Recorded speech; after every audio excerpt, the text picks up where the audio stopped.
Travers, good morning. How are you holding up? Good morning. Good. As the president said, he's rounding the last turn, heading to the finish line. The president seems eager to get back on Air Force One and head back to Washington. He told the Prime Minister of India a couple hours ago what time his flight was leaving tomorrow. So somebody's looking at the clock. We'll get to the news in a second, but I saw you had a chance to visit John McCain's cell in Vietnam. I did. Yeah, it was pretty incredible. I actually had been there 11 years ago when I was in Vietnam with President Bush.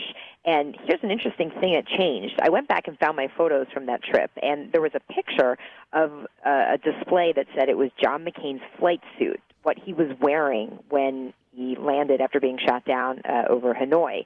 And there was a big photo of McCain, a lot of things dedicated specifically to him.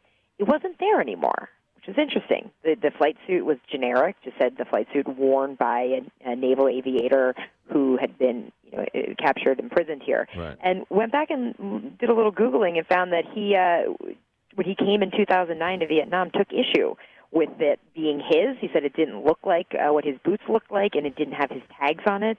So I guess they changed the display. So is it a, I hate to call it a tourist trap, but is it a museum now that you can go and visit? It is. Yeah, it's remarkable. It is. There's, dozens and dozens of international tourists, which we thought was interesting because obviously as Americans going there, you know the history of this place, John McCain being an American hero, big public figure. So we go there to see that part of it, but it was pretty incredible to see people taking it in from Australia, from parts of Europe, kind of chatting with some folks here and there. But there's a gift shop, and they've redone some of the prison area to be more of a museum, and standing, right above it, looming large over this site of so many horrors, a high-rise apartment building. It's pretty incredible, kind of the modernity of Hanoi, also with these old elements. It really is amazing. So ultimately, they have embraced capitalism and all of its trappings, I guess. Karen Travers, talk about it's certainly much more booming than it was 10 years ago. Yeah. Talk about the trip, because I know we're short on time. I know the Putin stuff over the weekend, and then he met with the president of the Philippines this morning.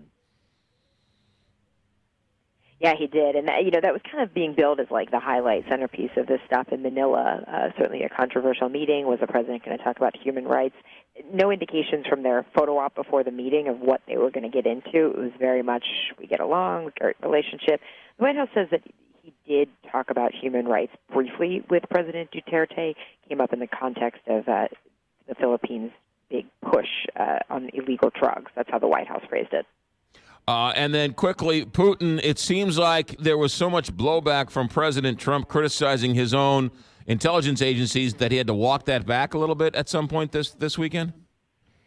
Yeah, he did. I was on Air Force One with him on Saturday when we flew from Da Nang to Hanoi, and the president, he used the word political hacks to describe Jim Comey, John Brennan, and James Clapper, who were obviously the head of the FBI, CIA, and the director of national intelligence in the Obama era. And he kept talking about this artificial barrier that this whole Russia investigation over his administration. It's preventing the U.S. and Russia from having a good relationship, which can be leveraged to work in Syria, to work in North Korea. The president very frustrated about it.